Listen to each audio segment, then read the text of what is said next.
The crystalline walls of the Grand Conclave shimmered with the internal light of 1,000 nebulae, each facet refracting the filtered essence of the distant star designated Sol.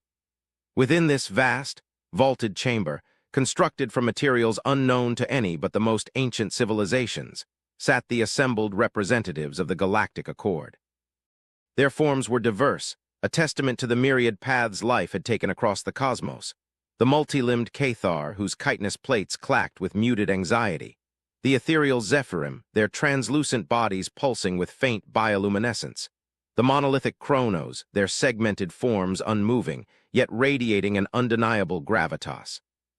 At the central dais, elevated above the tiered seating, stood High Chancellor Venar of the Zeeksil Imperium, his psionic tendrils vibrating with barely contained irritation.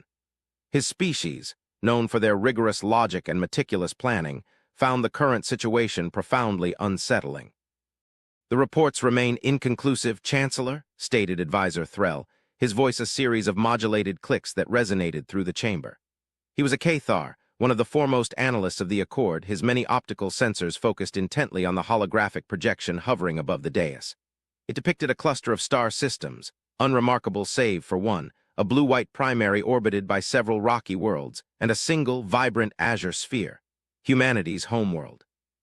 Their technological progression, while rapid, presents a perplexing dichotomy. Early FTL capabilities were rudimentary. Their vessels, by our standards, were little more than pressurized containers with reaction drives. A collective murmur rippled through the gathered delegates, a blend of disdain and mild amusement. The Zeeksil Chancellor, however, did not share their levity. "And yet, Advisor Threll," Venar's voice was a deep resonance, devoid of the Cathar's mechanical inflections. "These rudimentary vessels traversed significant distances. They colonized their own system with a speed that defies standard Accord projections for nascent spacefaring species. And now, the recent intercepts. The signal that precipitated this emergency conclave." He gestured with a graceful, six-fingered hand towards the projection. A faint, almost imperceptible distortion shimmered at the edge of the Sol system's outer asteroid belt. "Describe it again with precise fidelity." Threll's optical sensors narrowed. The initial detection was an energy signature unusually stable for its magnitude. Our long-range probes, the stealth variants, were deployed. What they observed was perplexing. A vessel, an old human design from their early interplanetary phase, one of the models they designated colony transports. Large, slow, heavily armored, but otherwise unremarkable. Yet its energy readings were anomalous. Its signature was not merely amplified, it was transformed. The probe's sensors struggled to classify it. It was operating at propulsion efficiencies beyond theoretical limits for its class. And then it broadcasted. A fragment of the broadcast filled the chamber, translated into the common tongue of the Accord. It was a rhythmic, almost hypnotic series of tones, interspersed with complex mathematical equations and something else, something inherently human, a vocal recording, clear and resonant even across light years. "This is the Colonial Transport Vagabond. We are undergoing a scheduled upgrade cycle, all systems nominal, preparing for deep space transit." The voice was calm, almost serene, yet it carried an underlying current of profound self-assurance. Chancellor Venar's tendrils flexed. An upgrade cycle for a vessel they considered obsolete. This vagabond, by our previous assessment, was designated a relic incapable of interstellar travel, certainly not without extensive retrofitting and significant expenditure of resources. A vessel so weak. The word hung in the air, heavy with the weight of alien judgment. And now it speaks of deep space transit with the energy signature of a warship, more than a warship, something else. He paused, his gaze sweeping across the anxious faces of the delegates. "This is the crux of our concern, the humans, their unpredictability, their capacity to take what we perceive as weak and to transform it into, what exactly? A threat, a mystery, or something far more profound." The Zephyrim delegate, a swirling vortex of light and thought, projected its consensus. "Their history is replete with such transformations, from rudimentary tools to complex machinery, from tribal conflicts to planetary unification. Always the unexpected acceleration. The sudden, inexplicable leap." "Indeed," responded a Chronos, its voice a deep, resonant rumble that seemed to emanate from the very stone of the chamber. "Our historical analogs suggest a predictable developmental trajectory for sapient species. Humanity deviates. There." Emotional volatility, as recorded in their early transmissions, indicated a high probability of self-extinction. Yet they persisted, they unified, and now they upgrade a relic into something that alarms even our most advanced sensor arrays. The vagabond is an enigma. It is a symbol, perhaps, of what humanity truly is. A symbol of their utter disregard for conventional engineering, perhaps, interjected a delegate from the Xylo's hegemony, their scaled form bristling with impatience. Their efficiency is questionable. To expend such resources on an antiquated hull rather than constructing a new, purpose-built vessel suggests either profound ignorance or an alarming level of confidence. Which is it, Chancellor? Vinar turned his gaze to the Xylo's delegate. That is precisely what we must ascertain, Representative Kalar. Are they ignorant, or are they operating on principles we have yet to comprehend? The energy signatures detected from the vagabond are not merely powerful, they are harmonious. There is no wasted output, no parasitic energy drain. It is as if the very atoms of the ship are resonating in perfect synchronicity, drawing power from what? We cannot identify the source. It is not conventional antimatter, not fusion, not zero point, it is something else. Silence descended upon the chamber, heavy and thick with unease. The Accord had encountered many species, many threats, many enigmas, but humanity, with its rapid, almost chaotic evolution, its apparent mastery over what should have been insurmountable technological barriers, presented a unique challenge. Their early FTL jumps had been imprecise, almost reckless, yet they always reached their destination. Their early defensive systems had been crude projectile weapons. Yet they had proven surprisingly effective against early encounters with rogue asteroid formations. And now, this vagabond, a ship designed for simple transport, upgraded into what? The Zephyrim shifted, its light intensifying. The Accord's prime directive is observation, non-interference, yet this anomaly compels action. The vagabond is projected to exit the Sol system's Uit cloud within 2 cycles. Its trajectory is indeterminate. Its intent is unknown. We cannot allow an unknown variable of this magnitude to enter Accord space without assessment. Agreed, Vinar affirmed, his voice resolute. A diplomatic envoy must be dispatched. A full Accord observation fleet will establish a perimeter. We will hail them. We will attempt communication. But we must be prepared for anything. The humans have a disturbing tendency to redefine our understanding of what is possible. And this vagabond may well be their most potent redefinition yet. We must understand the nature of the nightmare they have wrought from a discarded vessel. The interstellar void was a canvas of infinite black, punctuated by the cold fire of distant stars. Within this silent expanse, the Accord observation fleet held its position, a silent sentinel formation of immense, graceful vessels, their hulls shimmering with sophisticated stealth fields. The flagship, the Concordia Major, pulsed with a subdued internal light, its bridge a marvel of holographic displays and focused sensory input. Admiral Vrax, a seasoned Cathar strategist whose carapace bore the scars of countless engagements, stood before the main view screen, his many eyes fixed on the faint, almost imperceptible distortion at the edge of the system. "Status report," Vrax articulated, his voice a low thrum that reverberated through the command deck. "Energy signature remains stable, Admiral," responded a sensor technician, her multi-jointed fingers dancing across a console. "The Vagabond maintains its projected velocity, no deviation, no response to our automated hails." "No response?" Vrax's thrum deepened. "Continue hailing, use all known human linguistic protocols, send mathematical sequences, send images, any attempt to engage." "We have, Admiral, for the past standard cycle. The vessel remains silent.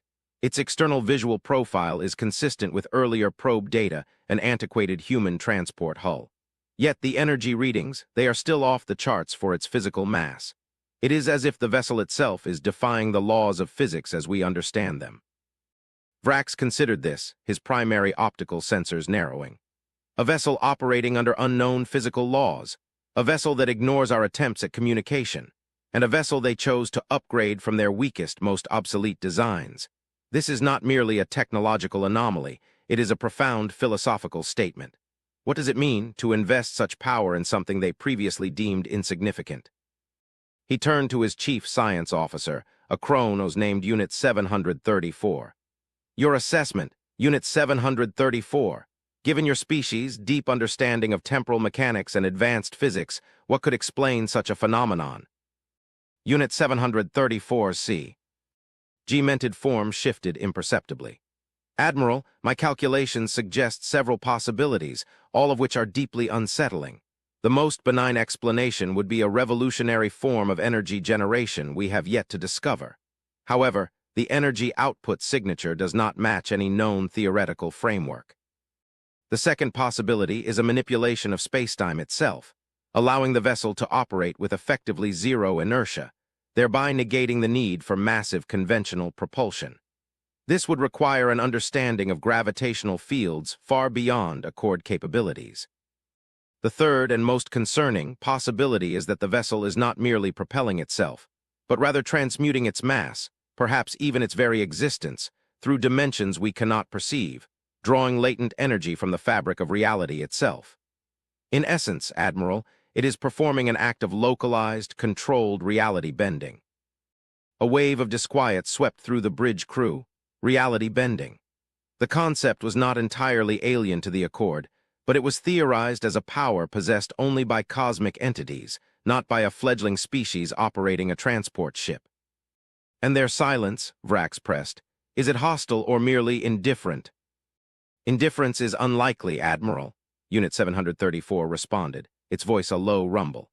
"Even the most advanced species engage in some form of diplomatic overture, even if only to assert dominance.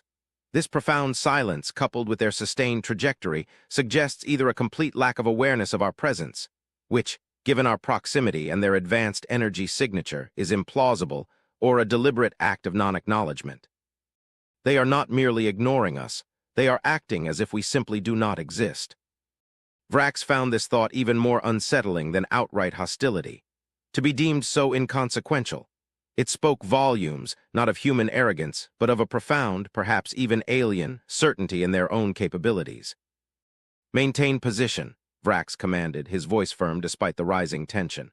"Do not engage, do not fire, observe, and prepare for an authorized diplomatic hail. We will initiate it manually. Send the High Chancellor's direct communique, the one prepared specifically for first contact scenarios with unknown, potentially volatile, sapient species. It emphasizes mutual respect, the desire for peaceful coexistence, and the Accord's commitment to galactic stability." As the flagship prepared its diplomatic hail, a subtle tremor rippled through the Concordia Major. Not a malfunction, but a distant, almost imperceptible resonance. The Vagabond was increasing its velocity, not with a sudden burst, but with a smooth, continuous acceleration that defied the laws of physics. It moved with an ethereal grace, leaving no distortion, no exhaust plume, merely a growing distance. "Admiral, they are accelerating," the sensor technician exclaimed, her voice laced with surprise. "Their velocity is increasing exponentially. They will reach the Accord perimeter in moments." "Still no response to hails?" Vrax asked, his voice calm, even as his internal systems registered a surge of adrenaline. "None, Admiral. They are accelerating directly towards the perimeter, no deviation." Vrax made a swift decision. "Issue a general warning to the fleet. Prepare defensive postures, but do not power weapons. We are not to engage unless directly threatened. Our primary objective remains assessment. We need to understand what this ship is and why it moves in such a way." Just as the warning rippled through the fleet, the Vagabond reached the Accord perimeter. There was no collision, no impact, no energy discharge. Instead, the boundary, a carefully calibrated field designed to detect and slow unknown vessels, simply yielded. The Vagabond passed through it as if it were not there, leaving not a ripple in its wake. It was as if the ship existed in a subtly different state of reality, untouched by the conventional laws of the universe. A collective gasp of disbelief echoed through the Concordia Major's bridge. "Admiral, the perimeter field registered no impact, no resistance. It was as if the Vagabond simply wasn't there," the sensor technician stammered, her voice a series of rapid clicks. "It passed through our defensive barrier without registering a single energy fluctuation," Unit 734 added, its segments vibrating slightly. "This transcends mere technological advancement, Admiral. This is a fundamental reimagining of spatial interaction. They are not merely traveling through space. They are, in effect, shaping it around themselves." Vrax stared at the retreating image of the Vagabond, a ship that should have been weak, obsolete, easily contained. Instead, it had moved through their most advanced defensive measures with an effortless grace that was utterly terrifying. The calm, almost dismissive manner of its passage sent a chill through him that had nothing to do with the cold of space. This was not a weapon of war. It was something far more profound. It was a statement. A statement that the humans, with their weakest ship, had found a way to transcend the very limitations that defined the Accord's understanding of the cosmos. High Chancellor Vinar stood before the assembled delegates of the Grand Conclave once more, the crystalline walls of the chamber reflecting the deepening shadows of concern. The holographic projection now showed the vagabond, well beyond the Accord's observation perimeter, its impossible journey continuing unimpeded. The reports from Admiral Vrax's fleet were stark, devoid of the usual strategic analysis, filled instead with an unsettling mixture of awe and confusion. The human's vessel, the Vagabond, has departed Accord space, Vinar announced, his voice carrying the weight of the profound implications. It bypassed our defensive perimeter with no detectable interaction. It ignored all hails. It accelerated beyond any known propulsion limits. It is, by all accounts, a ghost in the machine of the cosmos, and its continued trajectory remains unknown. A wave of agitated murmurs swept through the chamber. The Xylo's delegate, Kalar, was among the first to speak. Chancellor, this is an act of blatant disregard. They have violated Accord territory, ignored our overtures, and demonstrated an unknown, potentially hostile capacity. This cannot stand. We must pursue. We must assert Accord dominance. Vinar turned a cold, unwavering gaze upon Kalar. Assert dominance, representative, against a vessel that phased through our most advanced defensive grid as if it were thin air, against a species that refuses to even acknowledge our presence. What precisely would you propose, Kalar? A futile chase, a direct confrontation that we have no guarantee of winning or even comprehending.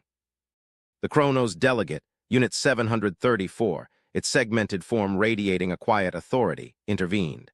Kalar, your proposals are based on conventional military doctrine. The Vagabond operates outside of conventional parameters. To pursue it with our current understanding would be akin to an ancient seafaring vessel attempting to chase a ghost through a hurricane. We lack the fundamental knowledge to even begin to engage it. Indeed, the Zephyrim projected, its light dimming slightly in reflection. Their actions, or rather their lack of interaction, speak volumes. They do not perceive us as a threat. They do not perceive us as an ally. They perceive us, perhaps, as irrelevant to their current endeavor.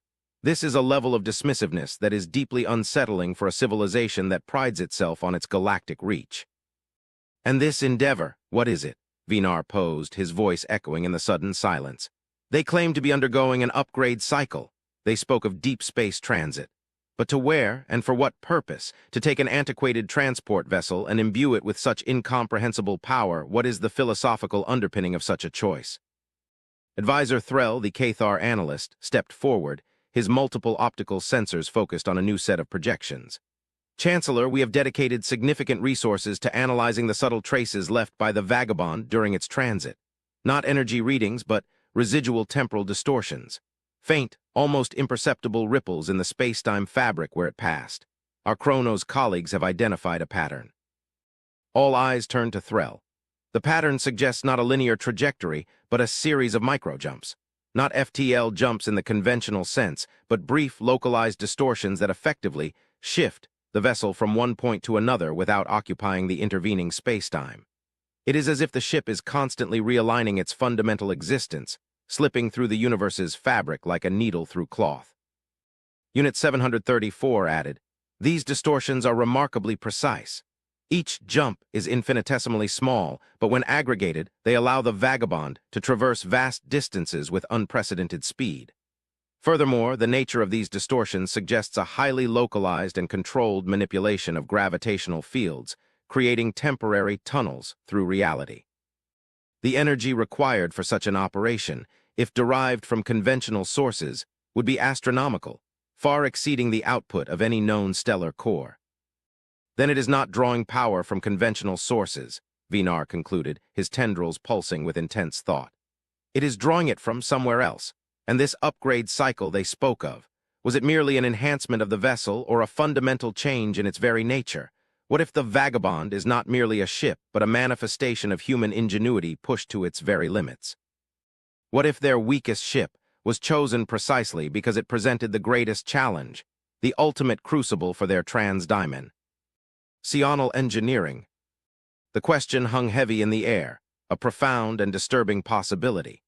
If humanity could transform their weakest, most basic vessel into something that could reshape reality, what could they do with their most powerful?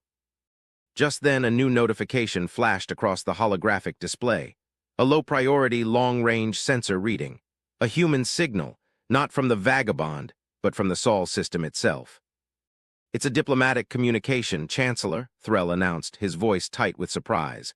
"From their homeworld, it's a general address to the Accord." Vinar motioned for it to be broadcast. The chamber was filled with a deep, resonant voice, speaking the common tongue of the Accord with a perfect, almost too perfect intonation. "Greetings, esteemed members of the Galactic Accord. This is a message from the United Nations of Earth. We apologize for the lack of direct response regarding the recent transit of our vessel, the Vagabond. It was not our intention to cause alarm or to appear dismissive. We understand that its operational parameters may seem unconventional by your established frameworks." A collective intake of breath rippled through the chamber. Unconventional, it had bent reality to its will. The voice continued, calm and reassuring. "The Vagabond represents a culmination of our species' understanding of the fundamental forces of the universe. It is not a weapon, nor is it a vessel of conquest. It is, in its essence, a testament to our profound respect for the inherent potential within all matter and within all beings. We selected an older, less powerful vessel for this endeavor precisely because it provided the ideal platform for demonstrating a new principle. That true strength lies not in the inherent mass or power of a construct, but in the harmonious integration of its components and the ethical application of profound scientific discovery." "Ethical application," Representative Kalar scoffed, but Vinar silenced him with a sharp glance. "The Vagabond is engaged in a mission of pure exploration and scientific discovery. Its trajectory is designed to map the subtle energy fluctuations within the intergalactic medium, to understand the true nature of dark matter and dark energy, and to establish the first direct observational bridge to the cosmic microwave background radiation. Its unconventional propulsion method, which we refer to as resonance drive, allows for minimal disturbance to the spacetime fabric, ensuring the integrity of our observations and minimizing any potential impact on other stellar systems." The revelation of a resonance drive and its purpose stunned the delegates into silence. Dark matter, dark energy, cosmic microwave background. These were theoretical concepts, areas of research so abstract and complex that only the most ancient and advanced Accord species even attempted to grasp them, and then only with vast, generation-spanning projects. "We understand that this may seem ambitious for a species as comparatively young as humanity," the voice continued, a hint of something almost like pride. "However, our journey has taught us that true progress often lies in challenging assumptions and in seeking profound truths in the most unexpected places. The Vagabond is a symbol of our commitment to pushing the boundaries of knowledge, not for conquest, but for the collective understanding of all sapient life." Then came the final, most astounding part of the message. "As a gesture of goodwill and in the spirit of shared knowledge, we extend an invitation to the Galactic Accord. We are prepared to share the foundational principles of resonance drive technology and to collaborate on projects that utilize this new understanding of the universe. We believe that by working together, we can unlock secrets that will benefit all civilizations. We await your response and look forward to a future of peaceful cooperation and shared discovery." The broadcast ended, leaving a vacuum of stunned silence in its wake. The humans, the unpredictable, volatile humans, had not merely developed a revolutionary technology, they had offered to share it. And not just any technology, but one that bypassed Accord defensive measures, defied physical laws, and promised access to the deepest mysteries of the universe. All from a ship they had once deemed weak. Vinar's tendrils remained still, his thoughts racing. This was not merely diplomacy, it was a paradigm shift. Humanity had not come with threats or demands. They had come with knowledge offered freely, born from a philosophy that valued ethical application and the pursuit of profound truth above all else. They had seen the weakness in a derelict hull and forged it into a tool for cosmic understanding, a testament to their own inherent strength. The nightmare they had wrought was not one of destruction, but of an unimaginable future. The weeks that followed were a maelstrom of diplomatic activity within the Galactic Accord.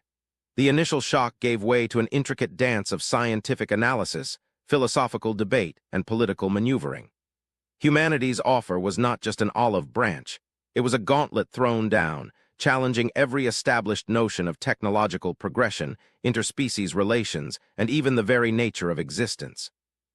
High Chancellor Vinar initiated an unprecedented series of interspecies dialogues, bringing together the foremost scientific minds and strategic thinkers of the Accord. The data humanity had provided, even the initial theoretical frameworks for the resonance drive, was staggeringly complex. It spoke of a deep understanding of quantum entanglement, gravitational lensing at subatomic levels, and a harmonized energy manipulation that bordered on the esoteric. Their principles are elegantly simple, yet profoundly intricate, explained Unit 734 of the Chronos, addressing a select council of Accord scientific leaders. They posit that all matter at its most fundamental level is interconnected through a universal resonant frequency. By precisely tuning a vessel to this frequency, and by harmonizing the internal energy fields of the ship with this universal resonance, they can effectively reduce the ship's inertial mass to near zero, allowing it to traverse spacetime not by brute force, but by sympathetic vibration. It is a dance with the universe, rather than a battering ram against it. Advisor Threll, the Cathar analyst, added, and the weakest ship aspect, it was not merely symbolic. The humans explained that an older hull, with its inherent structural imperfections and less refined material composition, presented a greater challenge in achieving this internal harmony. By succeeding with the Vagabond, they effectively proved that resonance drive is not dependent on pristine, hyper-advanced materials, but on the precise manipulation of fundamental forces. It is a universal principle, applicable to anything. Representative Kalar of the Xylos hegemony, still bristling with a mixture of suspicion and grudging respect, raised a claw. But Chancellor, this technology, it could be weaponized. A vessel that can phase through defensive fields that can achieve such velocities, imagine it equipped with our disruptor arrays. It would be unstoppable. Vinar fixed Kalar with a steady gaze.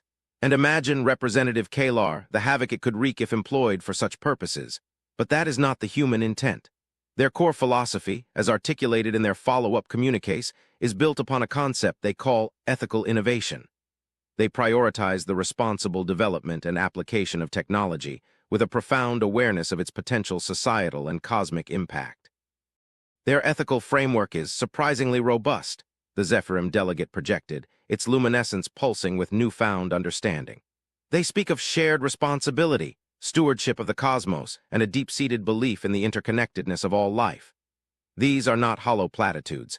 Their actions with the Vagabond and their immediate offer of collaboration underscore a genuine commitment to these principles. The humans, through their various diplomatic channels, explained their reasoning with a calm, unwavering logic that slowly chipped away at the Accord's initial fear and suspicion.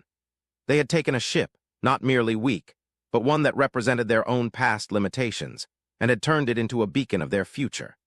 It was a metaphor brilliantly executed for their own journey as a species, from tribalism to interstellar unity, from self-destruction to cosmic exploration. The Accord eventually made its decision. A formal alliance with humanity was forged, an agreement unlike any other in galactic history.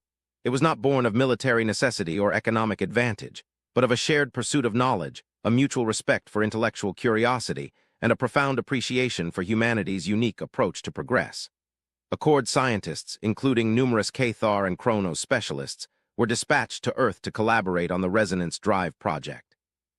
They returned months later, humbled and invigorated, speaking of human engineers who worked with an almost artistic precision, and human philosophers who pondered the cosmic implications of their technology with a depth that surprised even the ancient Chronos. As the months turned into cycles, the impact of humanity's gift rippled through the Accord.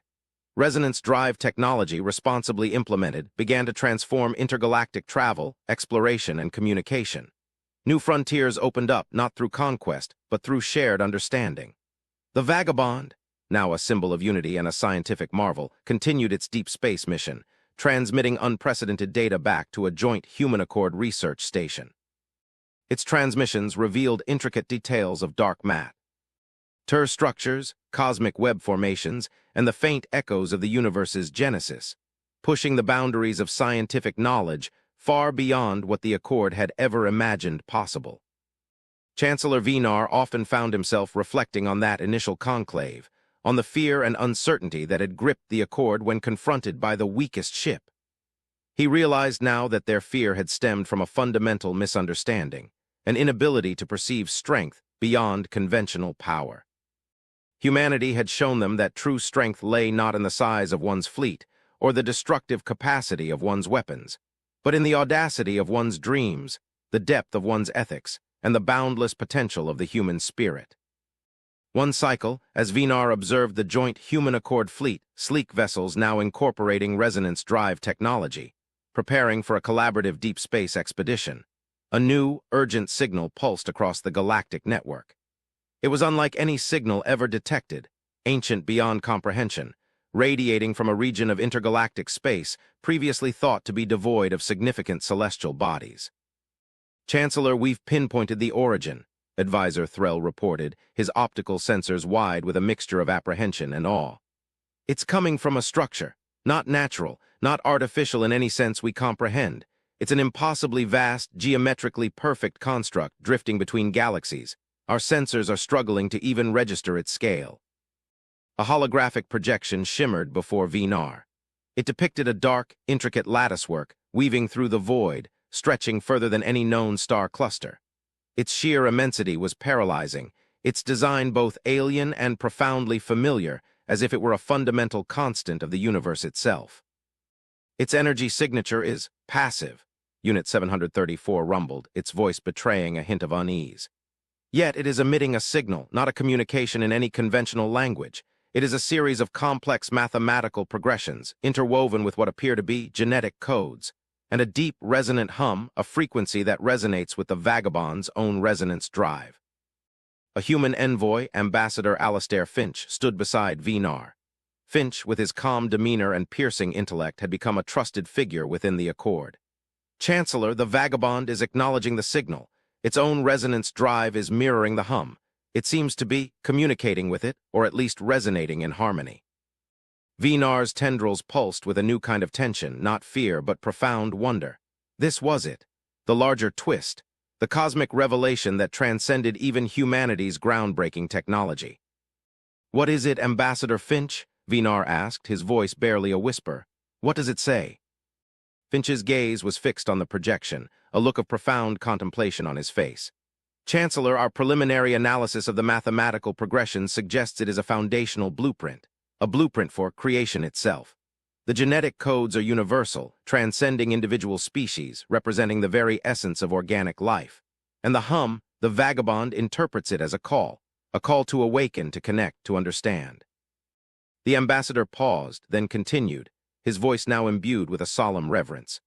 "This structure, Chancellor, is not a weapon nor a habitat. It appears to be an ancient, dormant seed of existence, a cosmic repository of life and knowledge left by something far older and more profound than any civilization we have ever encountered. And it is awakening. It is responding to the Vagabond's resonance drive, to the harmonious vibration of a ship that was once considered weak. It is responding to the essence of humanity's ethical innovation, to their pursuit of shared knowledge." Vinar stared at the impossible structure, then at Ambassador Finch, a new understanding dawning within him. Humanity, in transforming their weakest ship, had not just unlocked a new era of interstellar travel.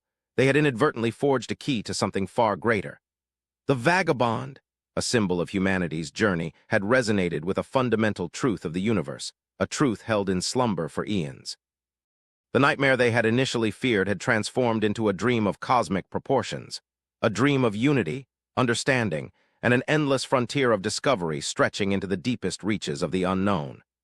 The universe, vast and indifferent, had just whispered a secret, and humanity, through its courage to empower the seemingly insignificant, was poised to listen.